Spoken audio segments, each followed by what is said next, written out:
Hello, my name is Claudia Tornquist. I'm the president and CEO of Kodiak Copper. I'm joined by Chris Taylor, the founder and chairman of Kodiak Copper. Kodiak is a copper, gold, porphyry exploration company focused on the MPD project in southern British Columbia in an existing mining district where we have, over the last 6 years, consolidated the district and drilled 90,000 meters and have this year a very important milestone and catalyst for the company in that we are coming out with a maiden resource estimate. Claudia, good to see you. Chris, good to see you as well, sir. Very smart. Very smart, yes. Now we're here at Beaver Creek. Obviously, the name of the game is to meet lots of investors. Who are you meeting here? Because you've been retail pretty much focused, and I think with the resource out and about, people will start thinking differently about you. So who have you been aiming to talk to? Well, it's certainly a very busy conference, I would say, and full schedule of meetings, which is a reflection of the market certainly getting a lot more buoyant and better and a lot more interest. We're certainly also seeing a lot of interest from strategics. I think the resource is also a big milestone in that respect, and some institutional. And it's certainly a very positive conference and a very positive and buoyant market. Okay, well, maybe for people who haven't followed this story, give us the sorts of numbers we're talking about, the size and scale of the potential. As I said, we've drilled, well, we have a property that has significant historic drilling that we consolidated, put together in the district. And we have now drilled 90,000 meters over the last 6 years, big drill programs over several years, with the aim to demonstrate that we have a project that has the potential to become a major porphyry mine.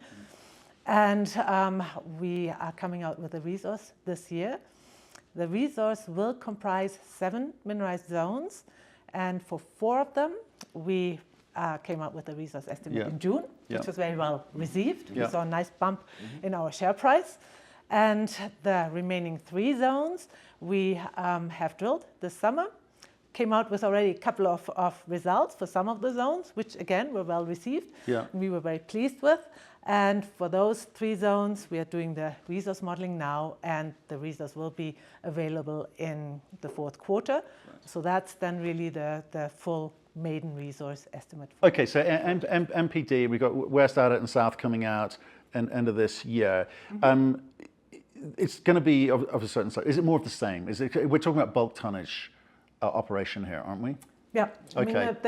So first part of our maiden resource was, if you put together indicated and inferred, around 300 million tons at a grade between 0.42% copper equivalent for the indicated, 0.33 for the inferred. So it's, I would say at this stage, medium size,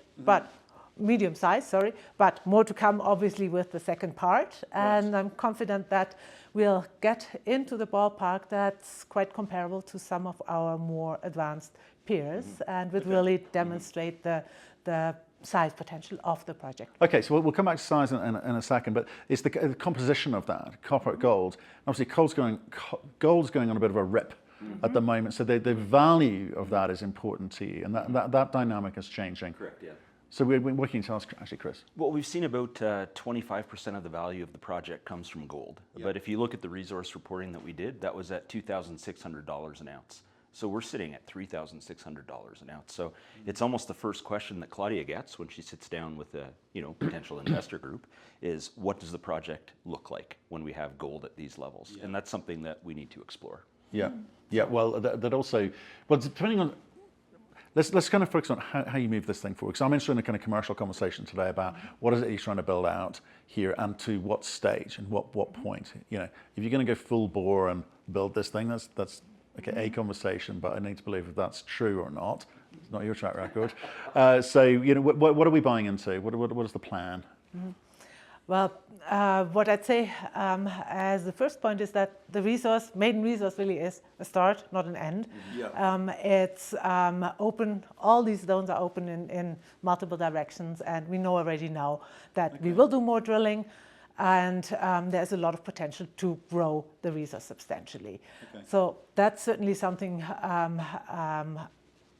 you should expect to see from us as we move forward. And to your question, where are we taking this project? I don't think there's a single porphyry project that was developed by the junior who did the initial exploration.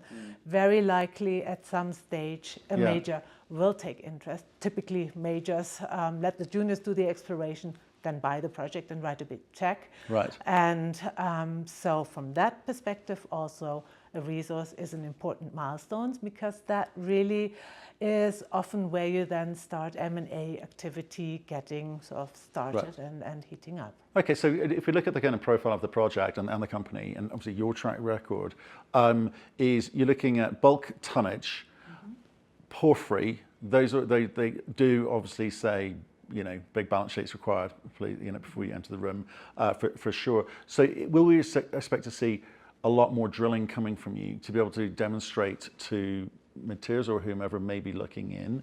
Or do you try and wrap some economics around this, or do we do things in parallel, concurrently? I want to know where you're spending your money and what's going to drive that value. Mm-hmm. Well, one thing that's for sure is that we will be doing more drilling to increase the size of the resource, because we have a number of very low-hanging exploration fruits, like areas where we're very confident with a limited amount of drilling we can significantly expand the resource. So that's for sure what's on the cards. Right. And the logical next step after that is a PEA, and we could certainly embark on that in the nearer term, and I guess the earliest would be next year, but we'll see how the drilling goes, what we get out of that, and really take that decision then. So where do you think the value is coming? If I look back at the last 2-3 years, obviously slightly different metal pricing environment, not much value attributed to exploration unless you made some massive discovery, right? That's for sure. Some value given to economic study phases, where you can say, well, here we put a dollar sign to this, and we'll probably even give you a slight indication of timeline. That's not the model we've got here. So if you go and raise some more money, I know your treasury is very good at the moment, but if you go and raise some more money and get after this drilling, are you going to get the credit and value that you think you deserve? Is that good use of money? Yeah, but I believe what has held back Kodiak's share price in the last year or two is simply that it was very hard for investors to really see what we have. We had 6 years of drill results, but what does it actually all amount to? How much is it? What is the grade? Does it have economic potential? That's not really very easy to see if you just have a plethora of drill results.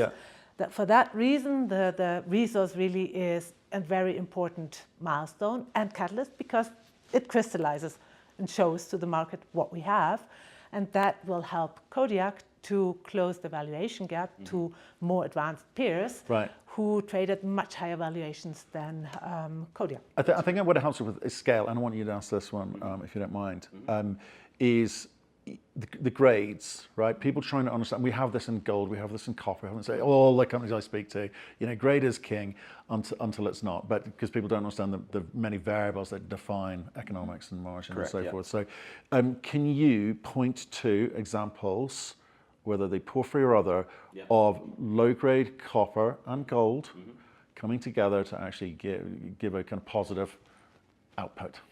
Well, that's specific examples. I think you have to look at comparables in the space right now. And if you want to look for a valuation jump for Kodiak, I'd look at some of the peer group comparables. And these are companies, I don't know if you want to mention names, but there's certainly companies with the $300 to $400 million market caps that are a little bit further down the road than us. So this is 5-6 times our current valuation. Right? So, and they're very comparable assets. So if we think about what investors could look forward to while we add to the resources, and it's really about a little bit of a first line in the sand to show that there's a base valuation that the company shouldn't be below. And that's why the resources are an important step as well. But on a go forward basis, I mean, we have targets that are high grade, they're on surface, and we haven't drilled them, but we found them.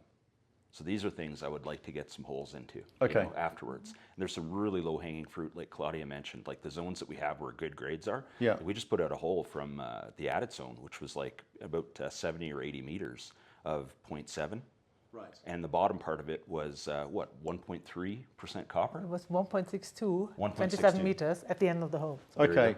Okay, so really nice these are grades. sorts of numbers that get people excited. That's what I mean. Absolutely. And in the near surface, it's super valuable because this helps with the initial economics on the project, right? Right, for sure. And then to come back to the plan. So if you can do that, one then starts having to put together a plan of when you're, because you guys very quickly work out, well, I know where the mine's going to be, I know where we're going to put tailings or a heap leach or whatever the heck. You know very, very quickly the lay of the land. So how much of that drilling do you think you're going to need to do? It's probably you, it's a money question, isn't it? So, so in terms of allocation of capital and that kind of, a kind of reasonable allocation of that over the next 12 months, what are we looking at? Well, we just raised some money due to Saw that, bought great. deal with Canaccord. So we're now financed for the next year and for a good-sized drill program. So I think what you can expect from us is more drilling on Ketchen zone, on other zones, and all of that will flow Chasing the high into, grade.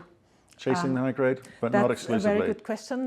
The high grade and near surface for the resource and the economic potential is important. Right. And the zones we just drilled this summer, both west and added, in our past drilling and in historic drilling, those zones showed high grades right from the surface. And for that reason, they will be, I would think, very important for the resource and then the economic potential of the project. So this is, okay, I'm building a picture of a sort of clear plan, because before it kind of felt like drilling and more drilling, right? And you got to, and to be fair, the point is, let's establish this kind of a kind of cornerstone block from which to work. That this high grade component is really interesting. And so, where do you say that was?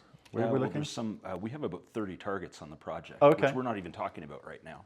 Okay. So that have they been named? Well, we do have names for them. We do have prospecting into them, and there's permitting going on for drilling right now. So I think these would be nice add-ons to what we're currently looking at. So I think that's a great way to Can add people some write in additional and contribute name suggestions? We could do, yeah. I've always wanted to. We're not super creative now with like west, south. I was about to say, this is about as low brow as you can get.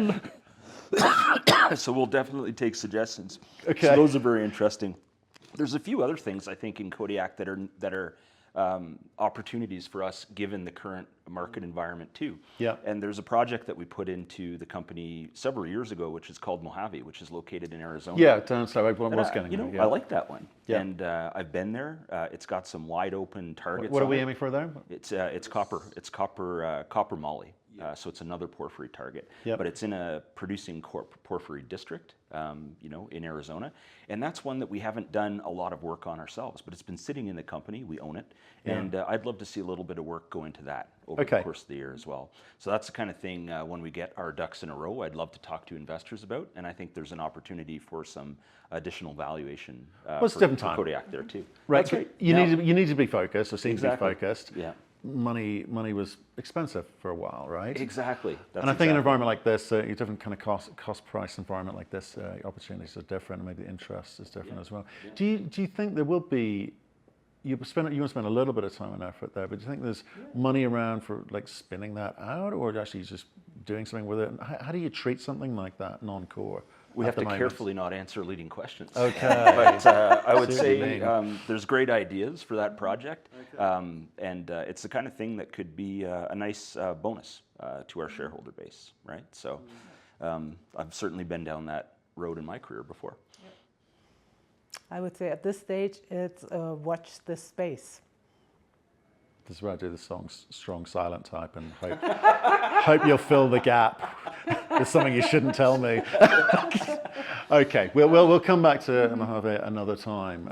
Okay, that's good. Okay, Nick, so I think, what would you say to current shareholders, and I guess a slightly more institutional leaning audience now about the potential of what you've got? Like, I think of, you talk about that value gap You know, I'm thinking like for most people watching this show, Claudia, North Isle, right? That has the sort of potential, but there are others as well. Do you look to them and say, well, we can copy or emulate, or actually we've got all the kind of the variables to be able to do that? Or do you think they've got something special about them which we haven't quite found yet? How close are you? I would say we see in our project all the hallmarks of peers, of projects that peers are advancing successfully, like the size potential, grades that are very comparable to project and operating mines in the region, and near surface zones with good high grades that have the potential to be future starter pits. So we've got all the ingredients to move this project forward positively, and I think as we continue to de-risk, come out with a full resource, and move towards economic evaluation, it will become clearer to the market that really this project has legs. We've got something there, and we will continue to close the valuation gap to our more advanced peers. At the moment, we're still cheap. We've started catching up, have some good momentum, have more than doubled our share price this year, but there's still a long way to go, and I think that's for investors an opportunity. Okay. To use an analogy, you'll get, it's time to kick on, right? Okay. Well, good to see you. Good to see you. Good to see you too. Good to see you. Yep, thanks.